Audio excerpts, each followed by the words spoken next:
Good morning. It's a privilege to be with you folks once again, and I was going back through my calendar earlier this year, I'm not on the actual field any longer, as we were in Brazil for 10 years, but I'm still supposed to get to my supporting churches every 4 to 6 years, just like our missionaries are. And so looking back at my calendar, I realized it was May of 2019, the last time that I was here. That was PC, pre-COVID. Now we're BC, right? Or after AC, after COVID. How's that? Right. Anyways, so I was looking through and thinking that I needed to get to some of my churches this year, and then providentially, I say that not in a bad way, but about 6 weeks ago, one of our missionaries from Spain, her mom passed away, and in Massachusetts, and so they decided that they would have the memorial service and burial later on because the ground was frozen in New Hampshire, or in Massachusetts, almost in New Hampshire, right below the border. And then so the field administrator currently over Europe is actually in Italy. Frank Maeda is helping serve the European missionaries, so he wasn't able to get over. And so I volunteered to come up. And I have a son, my oldest son, who lives in New York City. And so I wanted to have the opportunity to see him. And I contacted Pastor Wise and thought, well, maybe it'll work out, maybe not, to combine it all in one trip. And so providentially, it did work out. And then with him being sick, I volunteered to preach all day, and he jumped on that. So we're all good there. It's good to be here. I'm sorry my family can't be with me. Actually, they're kind of scattered abroad. As I mentioned, Stephen's in New York City.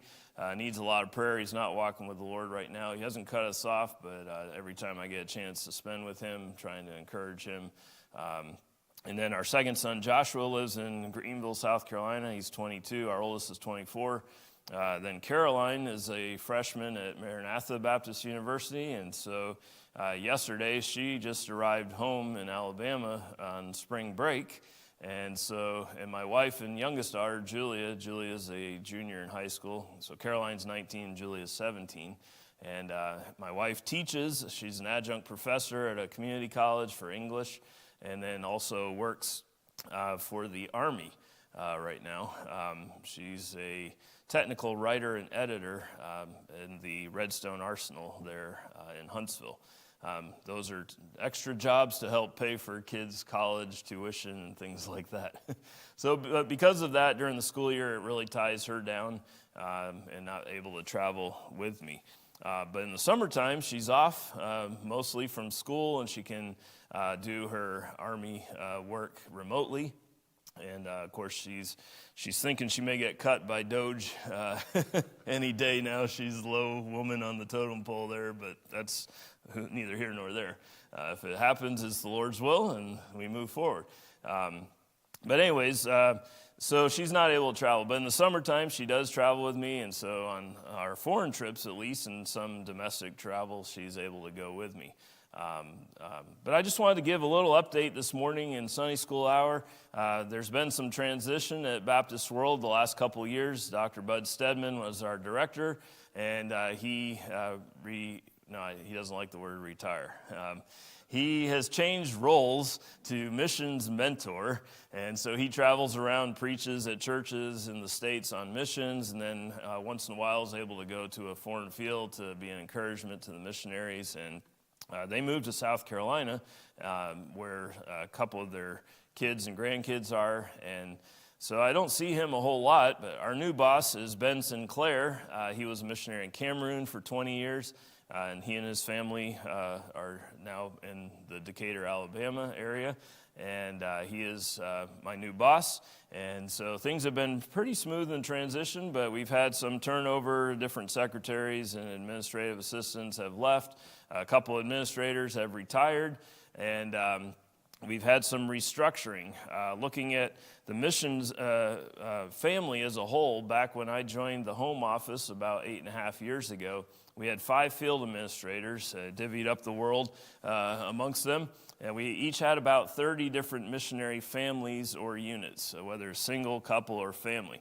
Right now, we're down to about 120 units, and so just looking at with a couple of the ones retiring and just restructuring things and how hard it is to get a field administrator to come in, we decided to re-divvy up the world, so to speak. And so as of January, I took on Africa. I was also already overseeing them for the previous year and a half. The field administrator over Africa, Ireland, the UK, and furlough replacement missionaries, Brother Steve Anderson, had a stroke in August of 23 when visiting Ben and Katie Shore in Scotland. And so he was in recovery mode from that and officially decided to retire the end of December. So I gave UK and Ireland to the Europe guy. So we had a reunification of Europe at Baptist World Mission. Kind of made sense. Brexit was back in, right? Anyways, there were 6 missionaries there, and they went to the European field administrator, and then I kept Africa. There's 18. So I had 22 still in Latin and South America, and I took on 18. So I have 40 of the 120 units right now. I'm the youngest field administrator, so they think you can handle it. That's debatable, but God can help me. But I'm very comfortable with the Americas. I've never been outside of North and South America, so Africa is a whole new ballgame. But we are looking forward to, in June, going to Ivory Coast. I just bought tickets Thursday morning, actually, for my wife and I to fly there. So we'll spend about a week and a half in the Ivory Coast. On the way back, we're going to go via Ireland to visit Les and Jen Hill, some friends of ours that we were appointed together with Baptist World.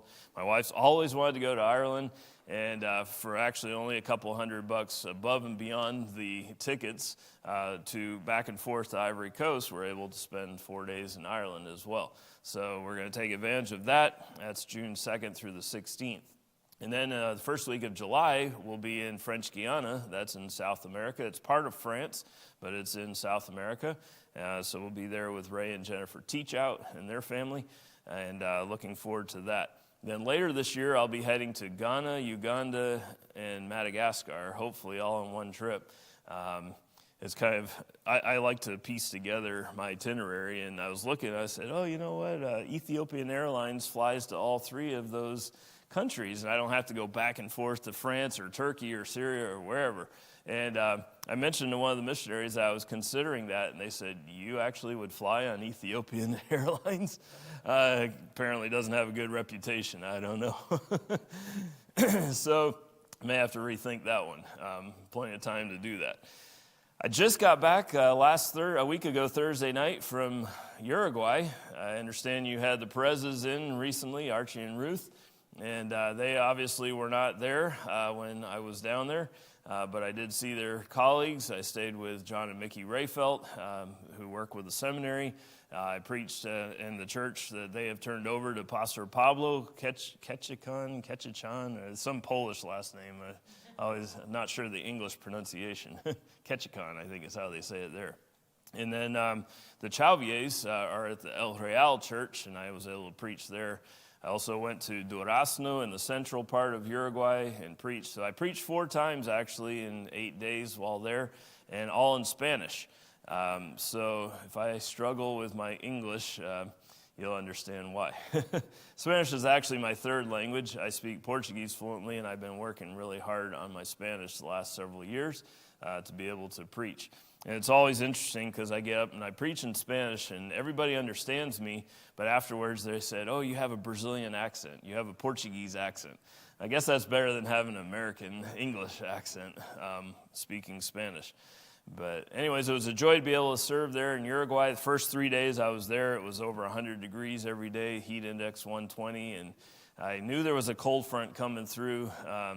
I was just like, Lord, get me through these first 3 days. And then the last week I was there, it was 70s days, 50s nights, just beautiful weather. And it reminded me a lot of southern Brazil where we served. Of course, our state in Brazil, Rio Grande do Sul, is the farthest south state, and Uruguay is almost a mirror image of our state as a separate country. And so waking up in the morning and hearing the birds, the same birds that we had in Porto Alegre, Brazil, I felt just at home. Matter of fact, I texted one of our finance ladies at the office. I said, I think I'm just going to stay down here. She's like, your wife may say something different about that, but anyways. So this morning in Sunday school, I thought I'd go ahead and share, maybe I'll step off to the side here, some of my administrative trips from last year, just so you get a flavor or taste of what it is. I do travel a lot here in the U.S. as well and preach on missions in churches. I usually am in a different church maybe once or twice a month. And then we have different meetings with Baptist World as well. And then I usually take 4 foreign trips a year. So last year, had the opportunity to go to Chile.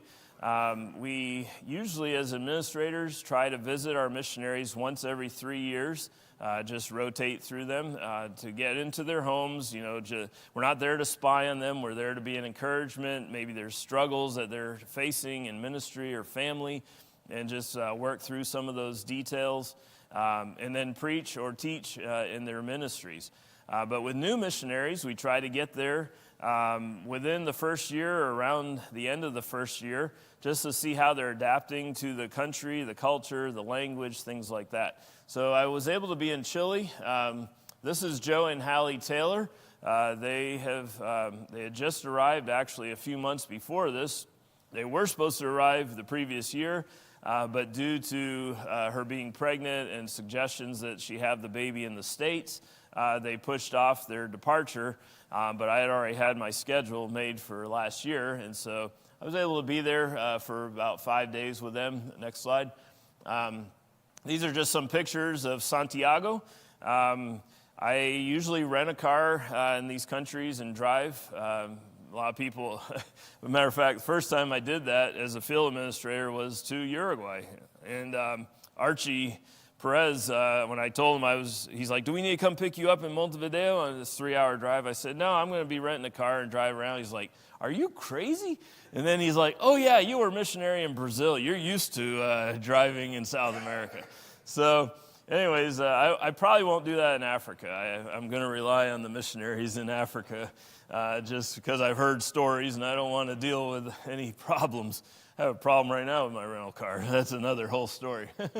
So anyways, Santiago is on the west side of the Andes, and so it's a city of about 7 million people. As you know, Chile's a long, skinny country, and so they were in language school there in Santiago. These are some of the views from their apartment that they were renting. Next slide. Just some more views. You can actually, it's a little bit hard to see, but there's snow on the tops of the Andes in the distance there. If you can see through the smog and the haze there. Next slide. Just a couple more pictures from their apartment. Okay, next one. This is Callan. He's 2 now. We love missionary kids. I was a missionary kid, for those that don't know that. My parents were missionaries in Brazil, and so I grew up on the mission field, and then I had kids of my own that were missionary kids, and so there's always a soft spot in our heart for missionary kids. When I first arrived, he's just sitting there kind of staring at me like, who's this stranger that's invading my territory, my home? And by the time I'm leaving, he wanted to take a selfie together. No, I'm just kidding. He didn't say that. But next slide. This is the church that they were fellowshipping with. As I mentioned, they had just arrived a few months before, so their Spanish was still a little on the rusty side. But there was a couple's fellowship, and a couple of the ladies had small infants that they couldn't leave with somebody. And so we went to this couple's fellowship. Next slide. Of course, most of the missionaries like to take you sightseeing when you're there, and we always, while we're visiting a missionary, we want to take them out to eat on the mission. And so I always tell them, you pick your poison and we'll pay for it, that kind of thing. And so I've gotten burned only once or twice where the restaurant was, like $200. That was a little pricey, but that's okay. It's all good. Anyway, so we went to this restaurant together and took a picture. This is the Catholic Church, one of the main churches there in Santiago. It's very interesting. We did go up to the top and got a pretty good view from that, but if you look at it from above, it actually looks like a lady with her wedding dress in the train spread out. And it's supposed to represent the Virgin Mary, which I thought was interesting because she never married, if I remember Catholic doctrine. But anyways, for what it's worth, that church is there. Next slide. I did have the opportunity to preach. He asked the national pastor if it would be okay if I spoke, and so I did preach in Spanish, and I believe I was able to be understood. Next slide. This guy is very interesting. So he is actually a missionary with Vision Baptist Missions, but he's from Peru. And so I was talking with him. He said that he had been in Arequipa, where he had lived. And I said, oh, we had some missionaries, Mike and Vicky Fester, that had served in Arequipa for many years. And he said, I grew up in their ministry. And so we took this picture together, he and his wife there, and so I sent it to the Festers, and who are now church planting in their retirement years in Arizona. They came off the field last year and are church planting out there. So that was kind of neat connection there. Next slide. This is just a couple of pictures showing Joe and Hallie interacting with some of the nationals, trying to work on the language. It was a little awkward in a way because I knew more Spanish than they did. And I didn't try to, butt in or anything. I let them sort of sink or swim. That's how they learn. Anyways, next slide. So that was a quick trip. It was just 4 or 5 days, and just wanted to see how they were doing. So you may have read in our prayer letter, and I show pictures usually in the prayer letters of some of these, but I'm just expanding on the trips here. So last summer, we decided to try to have a Baptist World Regional Fellowship. In the past, they had done this every 2 years with previous administrators, but actually, since I became administrator, we hadn't had a South American Regional Fellowship. And I say that because of various reasons. Some of the missionaries just can't travel from Puerto Rico to Argentina. Is so expensive, it's cost prohibitive, and vice versa. And it's almost cheaper to come back to the States and have everybody come back and do something in the States. So we're trying to do more regionalized fellowships. And I wanted to start that, but then COVID, that really threw a monkey wrench in everything. And travels, Uruguay was one of those countries that was shut down for like 2 years. And it was just really difficult. They couldn't meet with anybody over the age of 60 or under the age of 18. And a lot of the churches, that was, a lot of the congregation, the people they were working with. So anyways, we did, it was interesting when I set this thing up, we decided to do it in Ecuador. And it's interesting, the dynamics. A lot of missionaries had signed up, but then they couldn't come. And then ones that did come were ones that hadn't signed up. And so I learned very early on as an MK in Brazil, a huge key word for missions is flexibility. You've got to be flexible. And so instead of just, getting upset, oh, I had this all planned out, this, that, and the other, just like, que sera, sera, whatever will be, will be. And God had the right ones that came, and we had a great time fellowship. But showing some slides, next one. So my wife and my daughter Caroline and I were able to go to Uruguay, or to Ecuador, excuse me, and then eventually to southern Brazil. I had told each of our kids their senior year they could go on a foreign trip with us.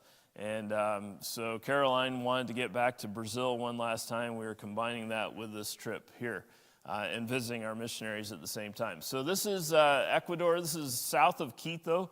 Quito's up in the Andes Mountains, so we're at about 8,000 feet here at this campsite. This is a Baptist camp retreat. It's owned by the Southern Baptists, but we had the place to ourselves the first 2 days, and then another group came in and used another part of it the last day. But just beautiful scenery. It was cool there, being at higher elevation. Next slide.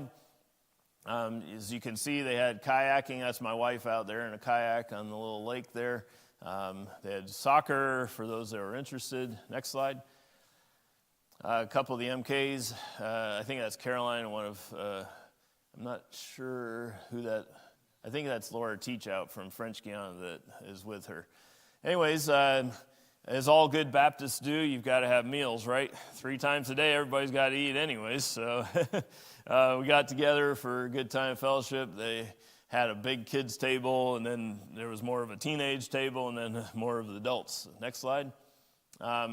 Had the opportunity to preach there and be an encouragement. I did, and then my boss, Ben Sinclair, you can see him in the red and black jacket standing up.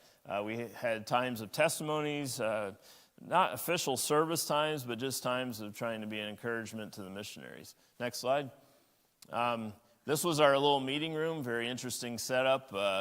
As you can see, is sort of like an oval kind of shape, and then there's windows all the way around 3 of the sides. That made it pretty interesting. That last morning, I was in there by myself early and having my devotions, and as I mentioned, another group had come into the campground, and they were a bunch of teenagers, probably like 200 teenagers.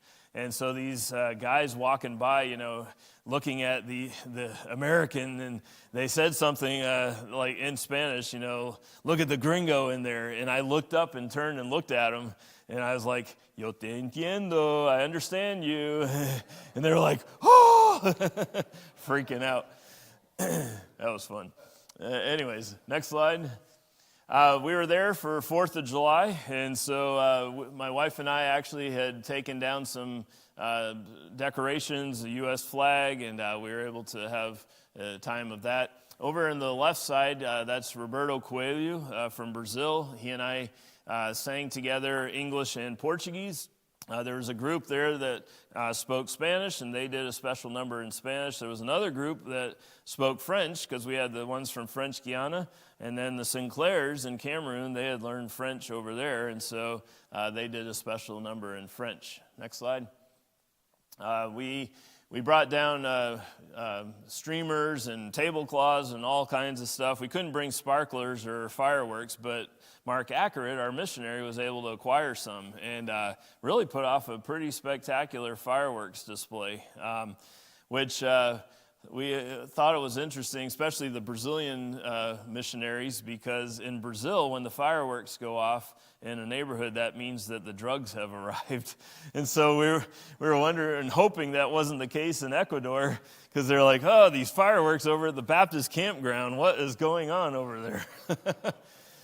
Anyways, so we were able to celebrate 4th of July with all of us expats there in Ecuador. Next slide. You can see some of the MKs with the sparklers, and then we're watching fireworks and things. Next slide. We did an excursion together. This is Mitad del Mundo, which means halfway or half of the world. The name Ecuador means equator. And so we are all lined up on the equator right there. Of course, it's not a real line, and it's actually moved, I think, 5 or 6 feet now to the right, the geomagnetic forces, et cetera, et cetera. But anyways, there's a monument there and some souvenir shops and different things. This is Ray Teachout in the bottom that took a picture of all of us there. Next slide. This is my wife, Hannah, and our daughter, Caroline, on the left there, and myself.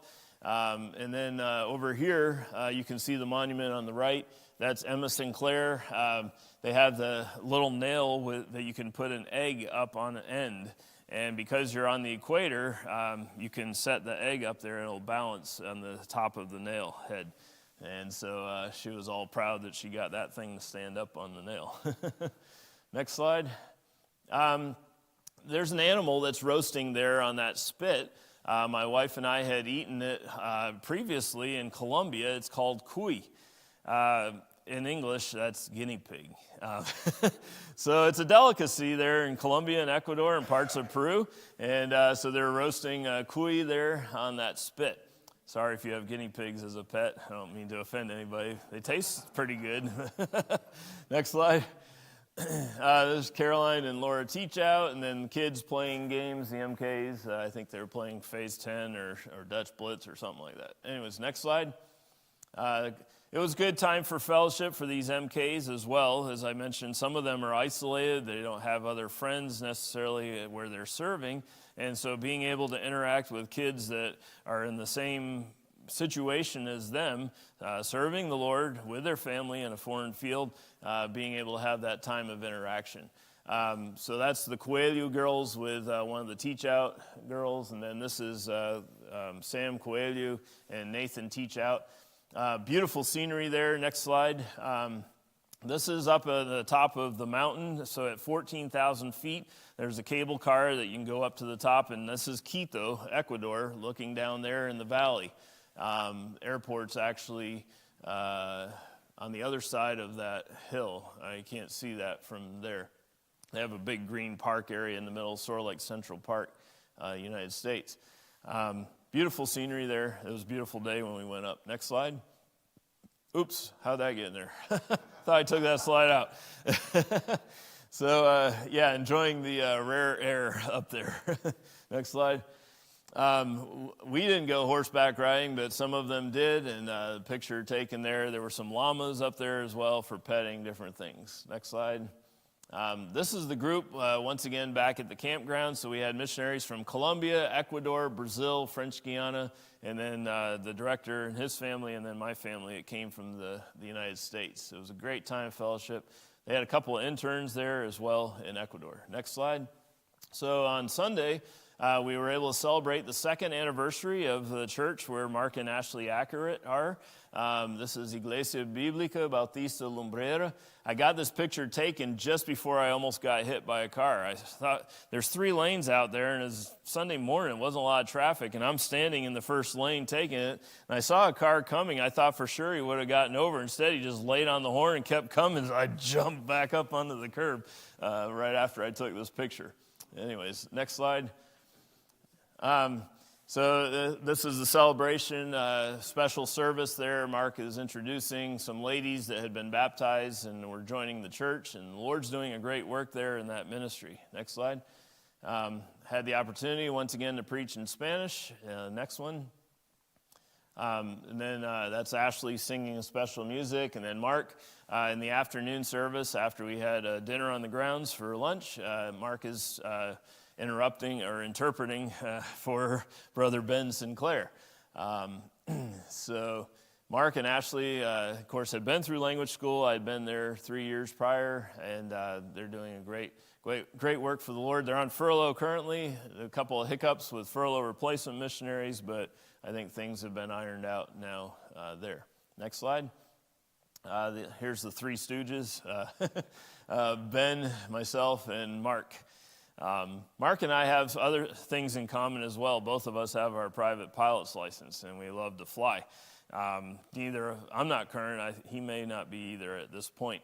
But the missionaries in Colombia are about 8 hours north of there, and they're doing a simultaneous church plant. And then Mark is there, and they're trying to get me to get a plane and come down there and be their pilot. And I'm like, oh, that's so tempting, but that's not in my calling. So one day Mark may be able to use his aviation there on the field. That's a possibility. Next slide. So from Ecuador, we went to southern Brazil. You may recall in the middle of last year in May, there was huge flooding, 100-year flooding that hadn't taken place in a long time. And so almost all of the state of Rio Grande do Sul had been affected. And so we were there. We actually couldn't fly into Porto Alegre Airport. So we were in a city of 3 million people there. It's an international airport, but that airport was underwater for months. And then they had to do the cleanup and restructure and all that. So we had to fly to Florianopolis and drive 6 hours in a rental car down to Porto Alegre in order to get there. But you can see the river, the main river there. So it's actually, there were all these towns that were devastated by the mudslides and the water, the flooding in the towns, and then all that water went to the rivers and then came together in the main river where Porto Alegre is. And so that water just rose, and the lower boroughs of the city were just devastating. You see the destruction left by the water. The water's still a little high there in the river. We actually lived right next to this river, the last house that we rented, and our house was up pretty high, and we remember times that the water got all the way up to top of the ramp, and there's like a retainer wall. But they said that the water was so high it would have covered our house where we were living. So we would have been out of a place to live if we were still down there. Next slide. Just massive destruction anywhere close in those lower neighborhoods there. Next slide. The seminary building where I was the director and taught, they were using that as a distribution facility, and so donations that had been given to help with humanitarian aid, they were able to get clothing and food and water and basic staples, and then put John and Romans booklets in these bags and be able to help out in some of the neighborhoods. Next slide. So this is Dona Olivia, one of the older ladies in the church. She and her son actually had to leave their home. They went and lived in the seminary for a couple of months and then been able to get that all reestablished. Then Eduardo and his family, this is Caroline, my daughter, and their oldest daughter, Franciele. When we first arrived in Brazil, Caroline she had her first birthday. And so she and Franciele were best friends for the 10 years that we were in Brazil. And so it was interesting because Caroline has forgotten most of her Portuguese. She can understand some, but she couldn't really speak it. So communicating with Fran was a little interesting, but they were glad to see each other again. Fran, unfortunately, is dating an unsaved guy right now, and so that's sad, but we're praying for her to come back to the Lord in that regard as well. Next slide. This is Pastor Wesley on the left and his family. He's the one that took over the work there. And then Kim Heimerl, one of our missionaries. She was my administrative assistant in the seminary. She always called me boss down there, and then I became her field administrator, so I'm still her boss. And I'm like, no, God's our boss. I always tell them and remind them that. I'm just your servant for Christ's sake. I'm just there to help. But anyway, she's working with Pastor Wesley in the ministry there. And it was a joy to be able to preach in Portuguese once again as well. Next slide. Excuse me. There's a picture of me preaching. My wife back there tickling the ivory once again, as she did when we were there serving. Next slide. This is Nathan Ring and his family on the left, and then Mike Ring over here on the right. We worked with the Rings in a church plant together there in the neighborhood. And the Lord is blessed and provided with a building now, and still praying for a national pastor for that ministry. Nathan's in another borough south of the city, and so we had a time of fellowship with them as well. Next slide. This is Tom Latham. He just retired last month, actually. He's still living in Brazil, still serving there. His wife, Penny, had passed away almost 2 years ago, but we spent a night in his guest house, and then next morning we got up and all these delicious donuts and cinnamon rolls were there. And he said, yeah, I couldn't sleep last night, so I decided to make you guys all this special food for breakfast. I'm like, oh, just what I don't need, or just what I like. Anyways, it was delicious. So next slide. This is the church the last church that Tom has planted. He's got a guy that's lined up that's come alongside of him that hopefully one day will become the senior pastor there. And so I was able to preach there. And this is about 45 minutes outside of Porto Alegre in Gravataí. Next slide. And then just really quick, the last 5 minutes I got here, Mexico. This was in November of last year. Go ahead to the next one. So I flew to, where did I fly? I flew to San Diego, and the missionaries Don and Susan Holmes, they are in Ensenada, about an hour and a half south of the California border. And so they actually go to San Diego every 2 weeks and do shopping. They have a post office box there that they maintain. And so they actually picked me up in San Diego, and we drove across the border, smooth crossing. That's another whole story. They have that Sentry Pass where you can go through the quick lane, and I was in the car with them, so I thought maybe that we'd have to go somewhere else. I had my passport out, but the guy just flagged us through, and I said, well, I didn't get stamped into the country. He's like, yeah, well, it may be a problem when you try to leave. I don't know. I guess we'll just deal with it when we get there. And I was going to be flying out of Tijuana. So anyways, I'll continue that story when we get to the end of this one. So these are some pictures. Obviously, it's a Catholic country. We stop at a rest area. There's statues of Mary, a big statue of Jesus on the side of a hill there overlooking the Pacific Ocean. You can see a big heart on his chest, the Sacred Heart of Christ, as they say. Next slide. You can see the Pacific out there in the distance. Next one. They wanted to go. Remember I said we take missionaries out to a restaurant that they like. This is a Brazilian steakhouse in Mexico, where they come around with the spits of meat and carve it off, the churrascaria. And so they're like, we want to go to Pampas. And I'm like, okay, I think I can handle that. So we went to Pampas and ate there. This is Don and Susan, the missionaries. Next slide. This is a view from their home. This is a guava tree. Once again, it reminded me of Brazil, but more where I grew up as a teenager. We had guavas in our yard, and I would just pick them off the tree and eat them, usually, until I found half a worm in the guava, and the other half was already going down my throat. Then I was a little more careful in how I consumed them. But anyways, next slide. This is Ensenada. It's right on the coast, and they have tourists that come in all the time. There's cruise ships that dock there, but they're known for their fish tacos. And so we actually had fish tacos, a little market there. Not bad. I think it was red bass or something. The last time I went, I had marlin. It was pretty good. Next one. Just some views there of the city. This one here on the right is looking off towards the ocean in the distance. This is in front of their new church plant. Next slide. This is their little building that they have for their church. On Saturday, they had an activity of playing games, and so I was there and joining in with them and then giving my testimony. Next slide.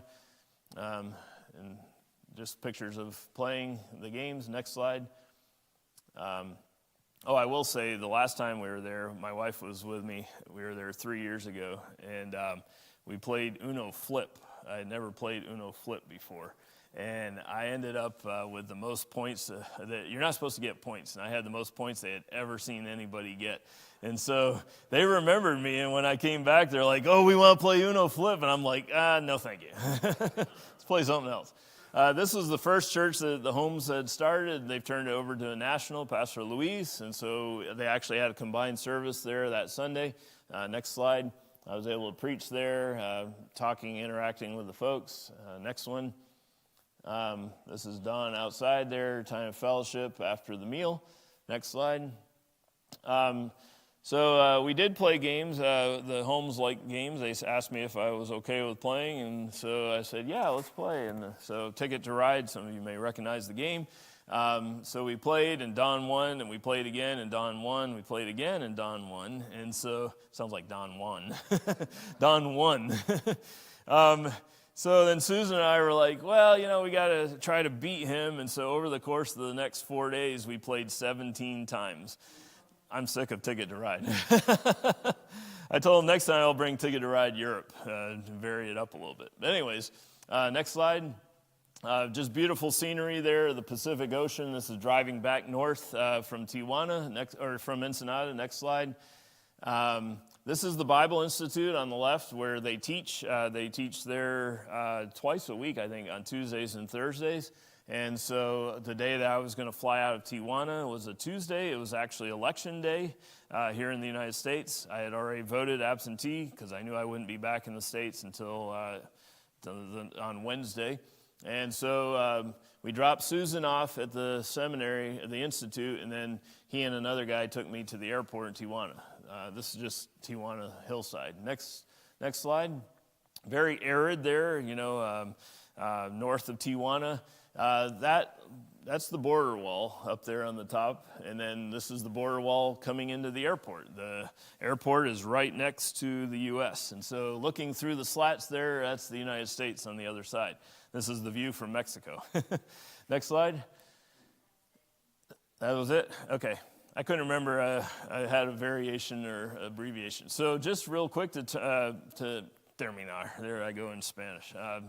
To end the story about getting into Mexico. So they dropped me off at the airport, and I said, well, what about getting out of the country? Remember, they never stamped my passport. And he's like, Well, go in there and see what they say. If there's a problem, give me a call on WhatsApp, but I got to get back to the Institute. So I was like, okay. So I get in there, and I actually had a domestic flight, the first one from Tijuana to Mexico City. And then I was going to be getting on international to Chicago, and then to Dallas, and then to Nashville. It was kind of a up and down zigzag. So I was fine getting on the plane in Tijuana. I get to Mexico City, and I only had about an hour layover, and so they said they were already boarding an hour prior, starting the boarding process. So I got to my gate and saw people lined up. And a lot of times you go to the other countries, the flights back to the United States, they'll have a cordoned off area, and you have to go through a second security check. You can't have water, and they check your documents and all that kind of stuff, and then you stay inside this roped off area before you get on the plane. Well, there was none of that, and so I was like, well, I went up to the desk and I asked the lady, I said, well, where do I go through, customs to get stamped, my passport and all that? She's like, no, we don't do any of that. Just get in line, and you'll be fine. And so I got in line, got on the plane, and no issues. So I never got stamped into Mexico, and I never got stamped out. I have my passport right here. I can show you. I have no proof that I was even in the country. It's kind of interesting, some of these little stories from foreign travels. But, well, thank you for your time. I went a couple minutes over, but we'll break in the morning service at 11. Thank you.